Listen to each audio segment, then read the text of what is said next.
is a lot smaller when there's so many people inside here. Where do you guys put all the cafeteria tables? The outside. Look at everybody getting to the end of the year in summers here. When I left, everybody was still wearing jeans and sweatshirts and I'd wear coats to go outside. So. I'd love to say that I'm doing this all off the cuff, but I did have to write this down because it's too important just to stand up and make it up as I go. And I'm going to warn you all, some of this I wrote on my own and some of this I took from other great writers. So don't blame me for plagiarizing. So remember yesterday, dream tomorrow, and live for today. Those are amazing words, and as I stand here before Riley and Jared and Isaiah, Sebastian, Elizabeth, Nicole, Andrea, and Josie, it makes me it's hard for me not to imagine what they're going to do next with their lives. In fact, it makes me think back to when I was sitting similar to them, getting ready to go on from elementary school I'd known my whole life into a brave new world. Well, I can share with you all a million stories. Some of those would be happy, some of them would be sad, some would be funny, and those ones are usually at my own expense. I hate to admit it, but growing up I put myself in a position way too many times, whereas I would say to myself, Mr. Robinson, that would be a you problem. However, this is the day to honor these amazing pupils sitting before me, and instead of boring you with a stroll down my own memory lane, I decided to share with you the words that I wish somebody could have made me take to heart when I began the same journey as you. A journey.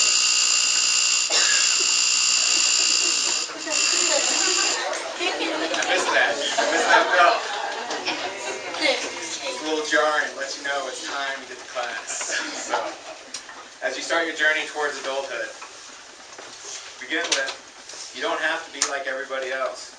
Despite what you see in the TV, read in the magazines, or find on the internet, the self is a precious gift, and it should be given to the world. And while it may seem cool to look like everybody else, you're going to look back at yourself in 20 years and wonder three things. 1, what the heck was I thinking? 2, how could my parents let me do that to myself? And 3, in the new digital era, how long do digital pictures stay on the internet for? So, it's okay to be a child, for childhood is magical. It should be savored. Some of the most interesting people I knew when I was 20 had no idea what they wanted to do with their lives. Now some of the most interesting people I know that are 40 still don't know. Yet everybody I know and everybody I come in contact with longs to feel and experience life as potently as we did when we were young. Life is a journey. As long as you're willing to keep moving forward, you will continue to be in the lead of your own life. Some days you'll feel like you're ahead. Other days you'll feel like you're behind.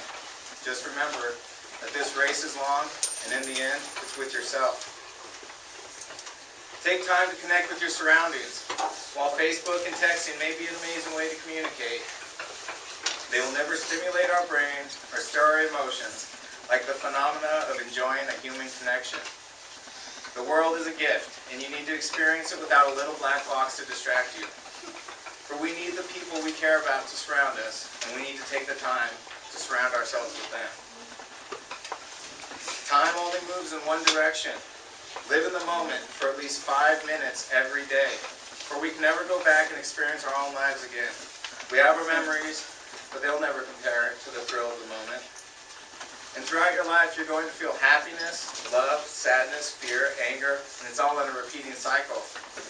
We need them all to grow, for it's only through these experiences and these tribulations that we can truly learn anything about ourselves. And lastly, discover what makes you come alive and do it. The world needs people who have come alive. So find your purpose and share it with the world. For the more you live, the more others will want to be around you, and more importantly, be inspired by you. For the greatest difference between what you are and what you want to be has very little to do with the actions that we take, but it has everything to do with the person we are becoming. So to the graduating class, as you remember today, as you dream about tomorrow, or as you remember yesterday, dream about tomorrow and live for today, I, as a short, balding, and very honored teaching student who was lucky enough to share a classroom with you, I request No, actually, I'll challenge you to have the courage to become yourselves. Thank you for this privilege, and good luck as you enter your own brave new world.